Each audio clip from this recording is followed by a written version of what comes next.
Right, I think we'll make a start. Thank you everyone for coming to this morning's talk. We are talking about from runoff to resilience, managing nutrients for cleaner water. I'm Emily Udall, a knowledge exchange manager for AHDB Dairy, and I'm very glad to have you all here today. So it's my first experience of Groundswell, and I had a great day yesterday, so I hope everyone did too, and not too many sore heads this morning if you stayed over. So why this topic to start off with? So farmers are being challenged, landowners, managers, water companies for cleaner water. We want to talk about why that's important, why it's important for all of us, the general public, farmers, and how we can really manage that. And ultimately, AHDB is here kind of as a knowledge exchange manager to support farmers, encourage best practice. So hopefully that's what we're going to do with you today, and some kind of key take-homes will be practical management methods for you, and also how we can kind of engage with industry bodies and stakeholders to make the best of it, really. So I just quickly, looking at the audience, wanted to get a gauge of how many farmers we've got. Can we have some hands up? Yeah. And then industry folk that are just interested in water management might be part of it. That's good, lovely, thank you. And regulators, just checking. We have got EA stand just over there, so you haven't come far, but very welcome, thank you. So I did notice yesterday when I was going around a few talks, I didn't think there was that much on managing nutrients and slurry and biosolids specifically, but it is a real big part of regen agriculture. And yesterday someone was saying, what is regen? And it is just being able to continue to farm, and that is with the environment and profitably at the end of the day. So I think we will cover those topics with our panellists today. So introducing first, we've got Jamie Butler. Jamie is a dairy farmer from Hampshire and has a couple of diversifications, including fly fishing and corporate training. And Jamie also was one of the UK's first nitrate mitigation projects in 2019. So you're very well placed to talk about practical management today. Tim Stevens manages the Wessex Water Catchment Partnerships and Delivery Team. So he works with farmers and other stakeholders in nutrient and pesticide sensitive river catchments. And Tim also completed a Nuffield Scholarship in 2019 on how can farmers keep nutrients out of water. So thanks for being with us, Tim. Peter Alvis is part of the Alvis family business. He's got 3 dairies across Somerset with totaling about 1,200 cows, plus a pig and arable contracting business. And Peter has worked with industry stakeholders on the clean air strategy and supporting that. So I think you're well placed and have good experience of collaboration. So thank you. And lastly, Jenny Phelps from FWAG. Jenny is a senior farm environment advisor for Gloucestershire FWAG Group, focusing on climate resilience and water management. Jenny supports collaboration and cluster group working and much more. So thank you. Right, we will start with a question, and I'll start with Tim on what is clean water? What does it mean for you as a water business? For us as a water business, there are 2 aspects to clean water. There's the drinking water standards, and there's the environmental quality standards that we need to achieve. So the drinking water standards, there's one for nitrate in drinking water, there's one for pesticides, and then although there isn't one specifically for phosphate, if phosphate gets into our reservoirs or river abstractions, it can cause algal growth, and then the breakdown products of them can breach drinking water standards, and then sediment in reservoirs causes obvious issues. And then on the environmental side, you've got national targets, like in England, there's the Environment Act target, which is that agriculture needs to reduce nitrate, phosphate and sediment pollution by 40% by 2038, and there's some interim targets with that as well. So that's a kind of a broad brush. And there's similar drive in the other devolved countries.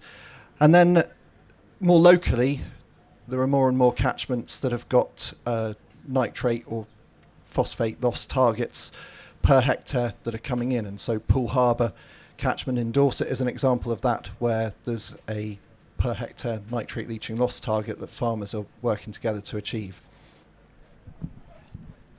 Thank you, Tim. And Jamie, from your perspective, so I think, Tim, you've just spoken about public health and environment health, really, for water quality and safety. What does that mean for you, Jamie, in your business? Well, it is working, right? Okay. In our business, water quality is, it's kind of one of those externals, or certainly for most farmers, it's an external. If you go around the country and say to most farmers, what's the nitrate and phosphate levels in your rivers, they won't have a clue. They're not interested. I mean, we've got a problem with dairy farmer. Okay, cow's shit. I've got shit to move. I've got to get rid of that. Why would I want to do that in an environmentally sustainable way? Well, there's two reasons for that. One is there's a regulator over there who whip me if I don't do it. But that's not really very motivational, is it? That's not kind of something that's going to make you want to, reduce the nutrients in your streams. And we all know it is a big problem. It's a big social problem because nobody likes to see clogged up waters, as well as obviously an ecosystem problem. I mean, rivers just cannot function properly if there's too many nutrients. So what we did, and we sort of fell into this rather than actually chose to do it, only because I like going out to the pub drinking. Is we ended up building a wetland in our stream. We're on a headwater. We've got 400 cows on a headwater, and we entered a nutrient mitigation scheme. And I sort of say, why we did that, and it started in the pub. Well, it basically, my mate is in the development industry, and he basically sort of said to me, Jamie, like, I can't build houses in this area anymore unless I offset my nutrient discharges. Can you take a load of land out of production, and I'll pay you a bucket load of money and all will be good? And I said, Martin, I'm not going to take land out of production. I'm a farmer. We want to produce food, and actually it comes into another key point. Food production is really, really important. So we have to balance that with the environmental. I don't like to say the environmental costs of it, because I think the two can be done very much together, and that's what a show like this is all about. But anyway, we basically sort of said, well, you could put a wetland in your stream, or come to some sort of legal terms that where if you reduce the nutrients in your stream, you can let me build houses. So that's kind of what we did, and it was a bit of the roller coaster, and we spent around about like 100 grand before we knew before we'd even started getting any diggers out of the ground, and then we got some planning permission about that sort of stage, and then they sort of said, well, no, actually you've got to do a whole load of legal agreements. And of course, being the first nutrient mitigation scheme for a wetland in the country, all our legal agreements were new, and lawyers love that, don't they? Because you're going to finance all the drafting of this completely new legislation. Actually, if you do a nutrient mitigation scheme now, a lot of that legislation in your agreement will have come from what we paid for. We did get an award from it, though. But that aside, so 2 years later, we put in this wetland. We signed up for an agreement with South Downs National Park. And it made us this obligation to completely manage our whole business, which covers a lot of the aquifer, on a sort of low nutrient way. And so basically, I guess in answer to Emily's question, and this is a bit of the roundabout way of saying it, but it frame the rest of what I have to say, is if you can put an economic reason in front of an environmental reason, it'll happen. Now, the nutrient mitigation scheme is just one such thing. It's very, very random. We're in a unique position to be able to do that. We got into it at the right time. But if government listened and actually just made environment economic, then we would all start moving in the right direction. And I hope that's what this is all about. Yeah, that's a really good point. Thank you for sharing, Jamie. You've benefited directly because you're in that scheme, and I think what we want to get out of today as well is just practical management changes that are also not necessarily going to earn farmers money but going to save them money. So that's important to cover as well. Peter, do you have anything else to add on kind of what clean water means to your business? And I think the thing to remember is that any nutrients that we're losing into watercourses or into the air is profit down the drain, and at the end of the day, it's about trying to maximise the viability of any agricultural unit. So understanding and managing that to reduce losses, whether it be through air volatilisation or through leaching into watercourses, at the end of the day is adding to the bottom line, and it's something that we all need to take probably more seriously than we have historically. We've got that question coming up next. So don't go into that. Jenny, quickly, have you got anything to add on kind of your responsibility around clean water? And well, only the fact that a bit closer. Sorry. Oh, thank you. Only the fact that I suppose all farmers can contextualise their land, in the context of the water bodies they're in and getting the support that they need. But it is really important that we work closely together as groups of farmers to be able to make sure we can manage clean water across those landscapes and runoff pathways and all of that. But I'll talk a bit more about that in a moment. Okay, so my next question for Peter is why clean water is everyone's responsibility. So you touched on it slightly there, but the kind of, if you go slightly more technical into the benefit to farmers on reducing nutrient loss, what is possible, and kind of how to maximise the end results for all parties. And we spoke a little bit about kind of farmer compromise within this. Yeah, so at the end of the day, I think when you look at the techniques you can use for mitigating losses, whether it be low emission spreadings, whether it be rapid incorporation and that sort of thing, all these things add to what we need to do. We were in Holland not so long ago with AHDB looking at some of their issues over there. And as a farming nation there, they have a challenge because the water coming in from Germany is already higher on the requirements for the country's nitrates in the rivers than they're allowed within the country. So they're trying to drop someone else's. And we can't just keep passing issues downstream to other people. We've got to accept the responsibility for doing it for ourselves.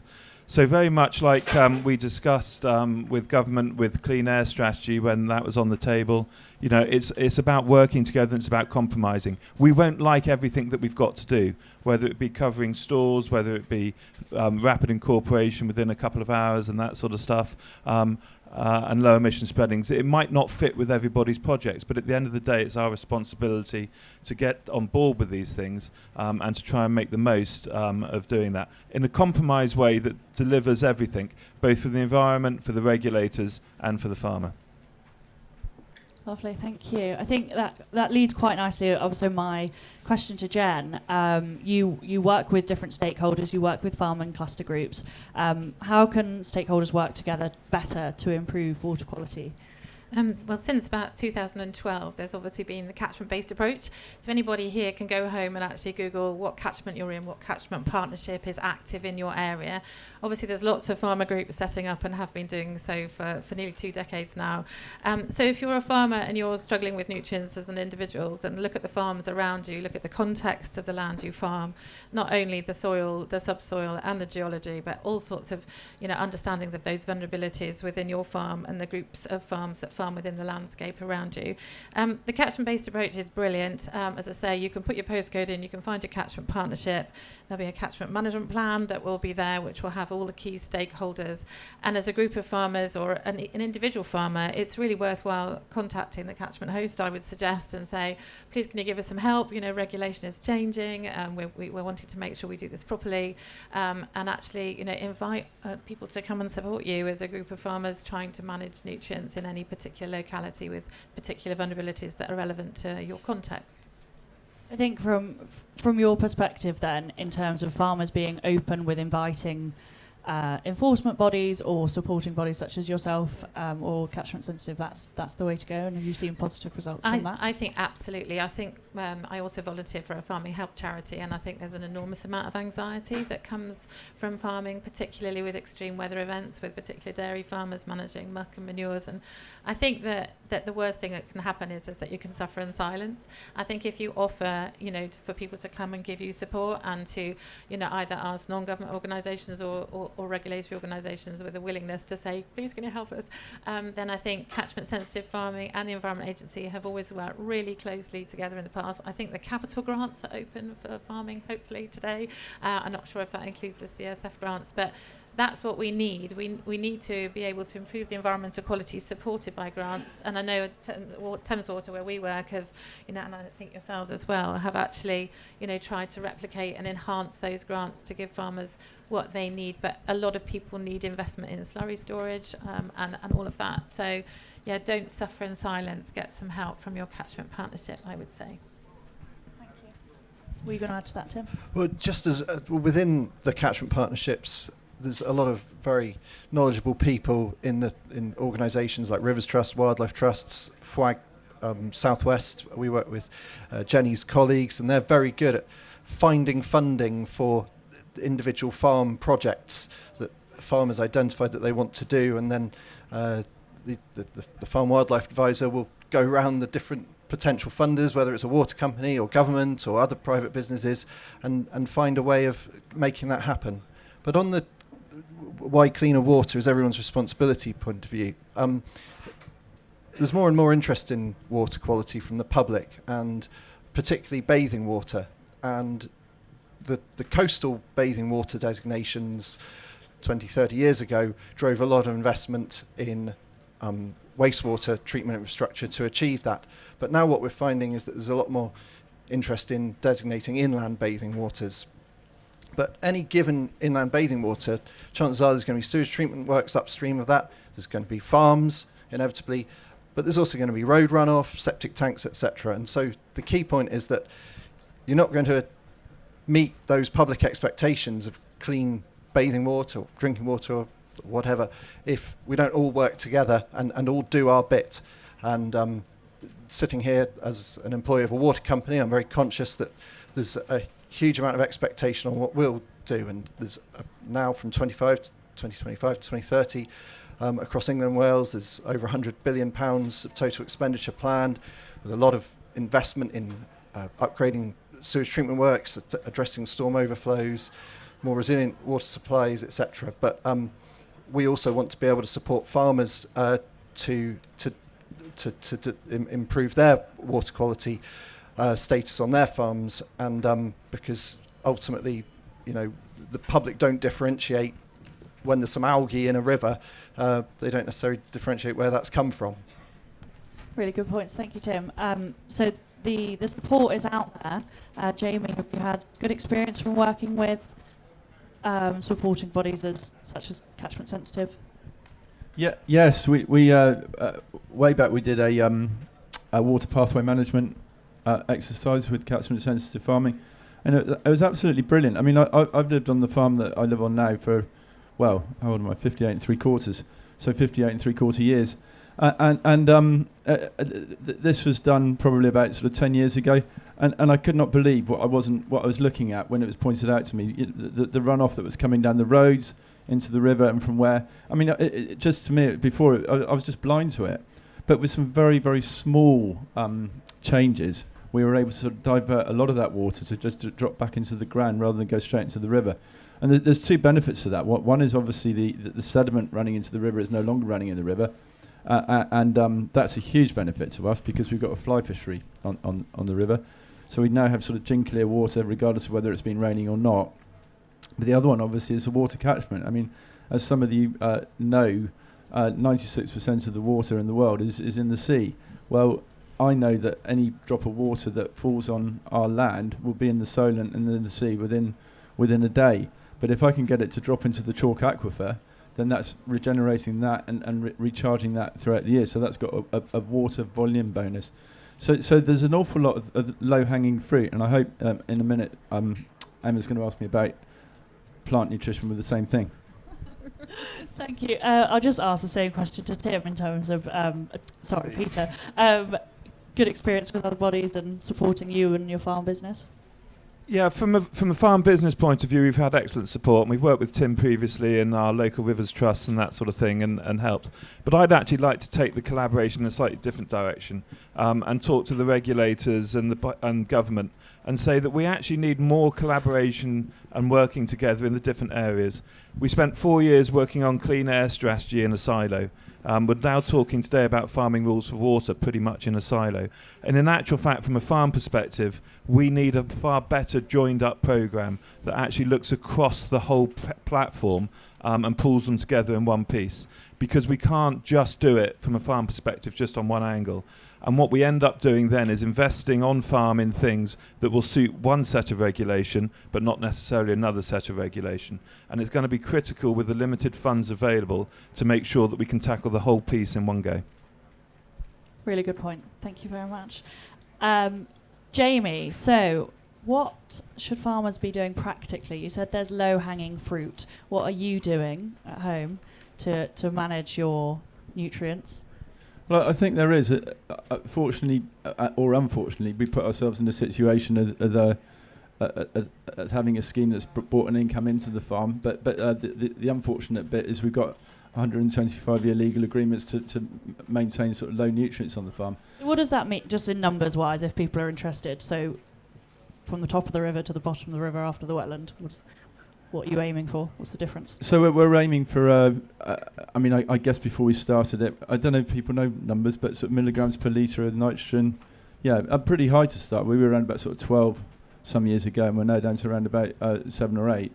So it's going in the right direction. I'd like to see it below 6. And a pristine river, if it was in the Welsh Highlands or somewhere like that and hadn't seen anything, would probably be a 2 or a 3. So it is possible to do it. I mean, you've got to bear in mind that we are in a farming environment producing 4 million litres of milk, so it's trying to get the balance between farming and nutrients. And don't get me wrong, nitrates are not a bad thing. I mean, plants need nitrates. Even river plants need a certain amount of nutrients to grow.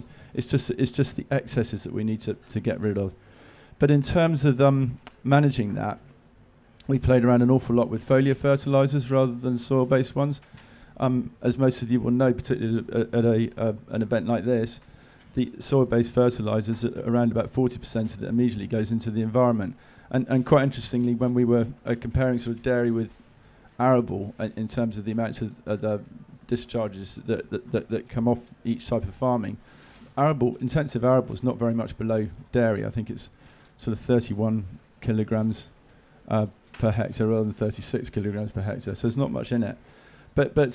So foliar fertilisers is one thing, and we've had some really good successes with that. We've had some not such good successes with that. We've just grown a crop with whole crop that we cut yesterday, and we did 45 tonne a hectare on it, on very, very low impact. Had nothing but foliar fertiliser and a bit of slurry, but it was a diverse mix. It was after grassland, which obviously helps, and I think that there's two sort of key things. The farming key thing is you don't really want to undernourish a crop unless you're getting a premium. I understand the organic model where you're getting a premium for undernourishing a crop makes sense, but actually we want to try and get the nutrients into the crop that they need rather than going out through the soil. So another thing that we do that's key is we do quite a lot of sap testing. Does anyone do sap testing here? Unfortunately, you won't find a lab in this country that can actually do it. It has to go off to Holland, so it's a bit of the pain to actually get it there. But Just explain sap testing, what it is. I was just coming to that. Yeah, and you can shut me up at any moment. But basically, sap testing is like a blood test for plants. So a tissue test would be like a sort of bone test or a muscle test or something like that. Sap testing is like a blood test, so you can sort of tell the difference between what's actually going on in the plant in the moment. So we sent some maize samples off recently, and it's absolutely sort of full of nitrogen. Where it's been so dry, the nitrogen hasn't been used. But it was low in magnesium, boron, and manganese. So we, rather than putting the normal sort of nitrogen thing on that we would have done years ago, we put on a cocktail of micronutrients, which will hopefully help translocate that. So I guess it's a lot more sort of technical farming. You've got to sort of think it through a little bit. But it's all about, it's the same sort of principles. Get these things circulating, use as little as you possibly can. Get it in the right place. And just quickly, what are you doing around your actual manures and slurries to utilise them better? So thanks to Portsmouth Water, one of the compatriots of Tim's, they've helped us invest quite a lot into an umbilical cord system. We bought another pump so that we can pump further. We can now pump that on sort of neighbouring farms as well as our own. So we're able to get the nutrients spread absolutely at the right time in the right place. So that really, really helps. And just getting those timings absolutely right and getting the right amount of nutrient in the right place. And obviously we do an awful lot of manure testing before we put it on so we know what we're putting on where. Very good, thank you.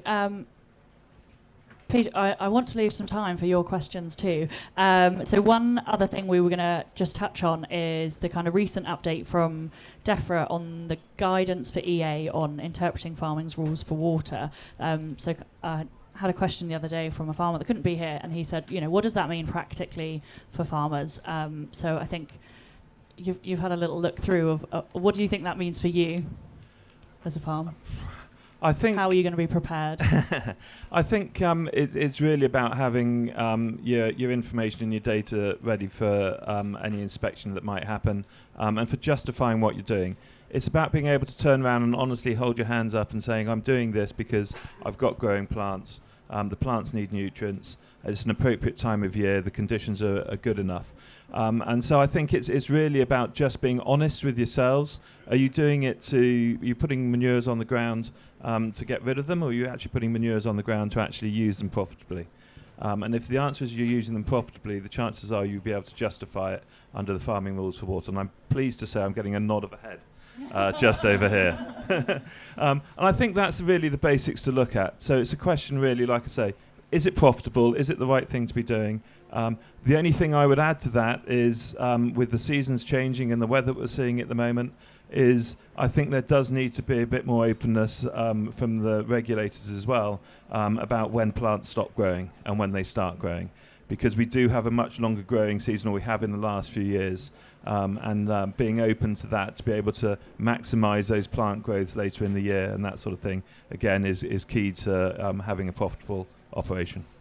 And I think something that we haven't really had time to go into is talking about the data and evidence that's supporting those decisions. With if you're kind of proving that crops require it and for growth. So that's worth bearing in mind. Right, I would like to open up for any questions. We've got a roaming mic. Emma, we've got one just down here. Hi. Oh, can you hear me okay? Yeah. It's Adam Vaughan here from the Times newspaper. Thanks for doing this. We've been running a clean water campaign, and obviously you'll know that Sir John Cunliffe has got his report out later this month for the Water Commission. What's the one thing you'd each like to... What's the recommendation you'd like from him to help farmers help waterways? Great question. Start with you, Tim. Make the rules less confusing. I would say investment. Farmers need the investment, especially as the grey water is now termed as slurry, and they need support and advice to do nutrient management plans and to be able to assess their land within the landscape, look at water flow, infrastructure audits, and actually, get agriculture sorted. As you were saying, there's lots of other challenges to our water, which I won't go into, but, farmers really want to do the right thing. But it's been a really mixed picture so far of how farmers are getting support from government for multiple things. Thank you. I'm just going to add in there, not necessarily direct support for farmers, but just in wider industry for using these nutrients and whether that's separating them and then shipping them off to other parts of the country. I think that would be great. Clear objectives and training so that people know exactly what they're actually aiming for and have got the support from organisations like AHDB to actually achieve that. And I would come back with my previous comment of, joining up the thinking on the different sectors so that when we're talking about clean air, whether we're talking about clean water, we've got a clear set of understanding that they're actually all linked together so farmers can invest properly in getting the end results that were needed. Oh, yeah, question there. No, it's great to hear what you Okay. are doing. I think that... Oh, can you hear me? Yeah. It's great to hear what you are doing. I love this discussion, and I think that you're leading by example. You're very progressive. I do like that you're talking about slurry store and sediment trap.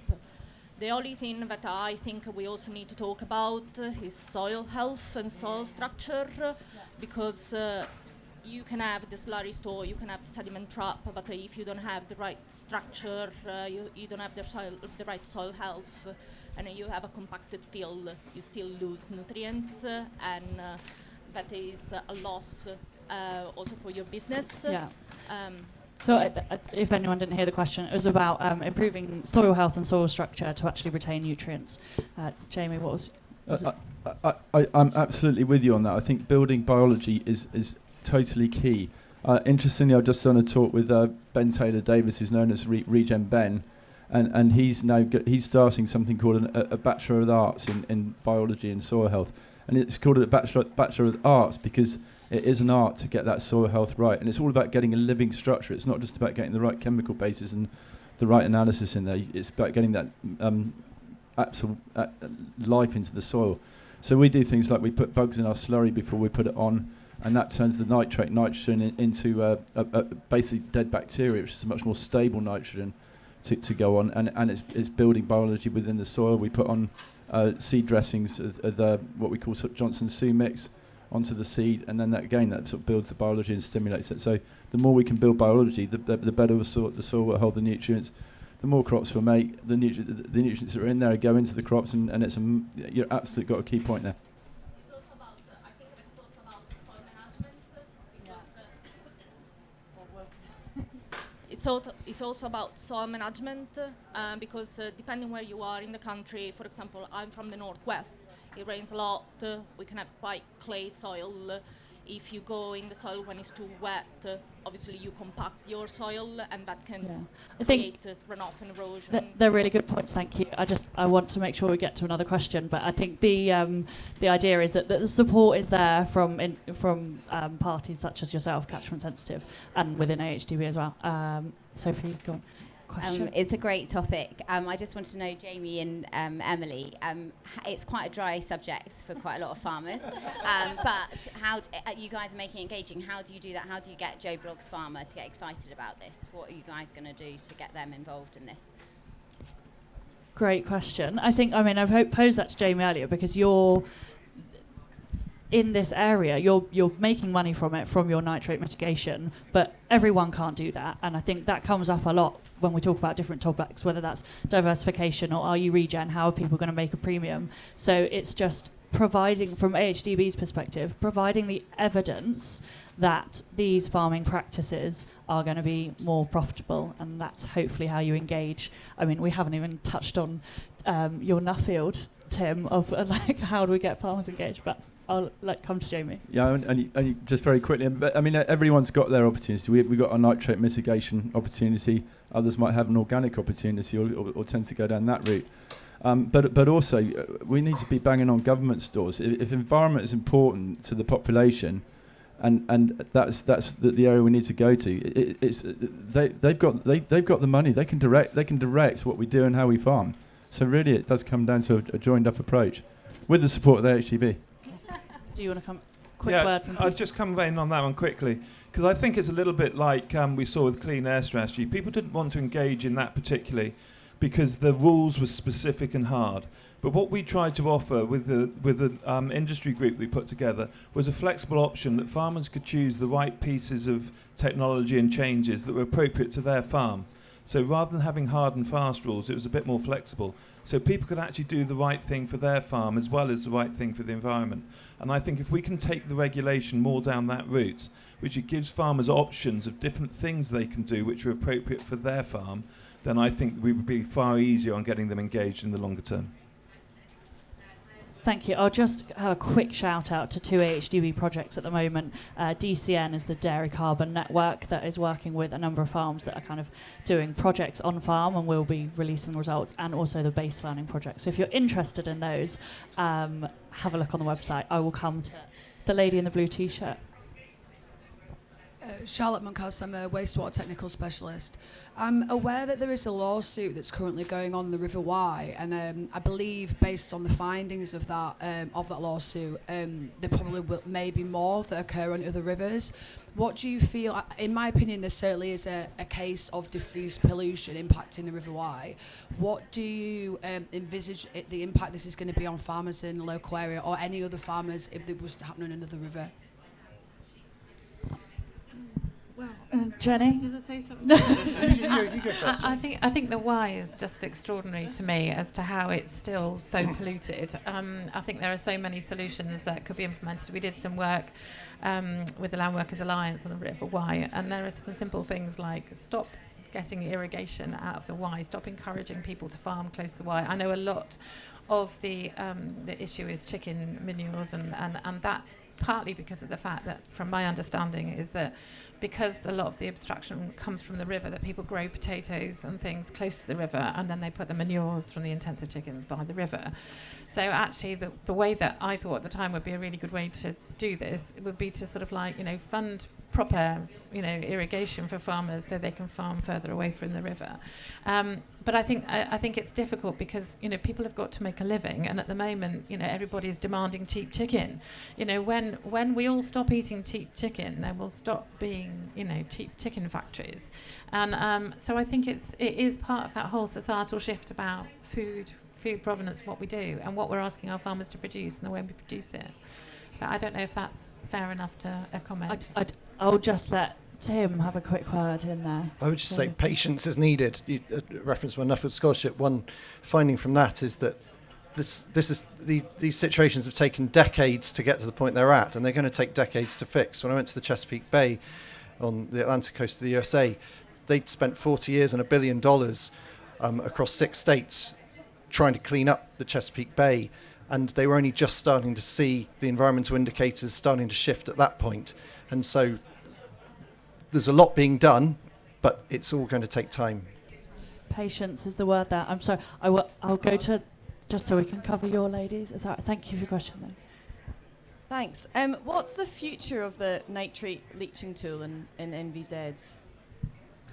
The future of the nitrate leaching tool? Yeah, I don't know if this is specific to us in Poole Harbour catchment, but every year we have to fill in quite a huge spreadsheet, the nitrate leaching tool, and many farmers can't do it on their own. They have to pay to have it done for them, and it takes a lot of time, and every year it also changes. So it's really frustrating to keep up with, but it'd be really interesting to know what the future of the tool will look like, and if it will go to all NVZs or if it's kind of specific to us.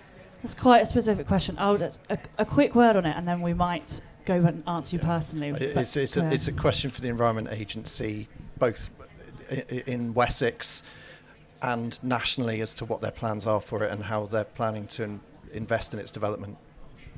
That's a good one. Yeah. And they're just over there, so you should have them local. Okay, thank you very much for your good questions. Right, a quick take-home sentence, please, from each of our panellists.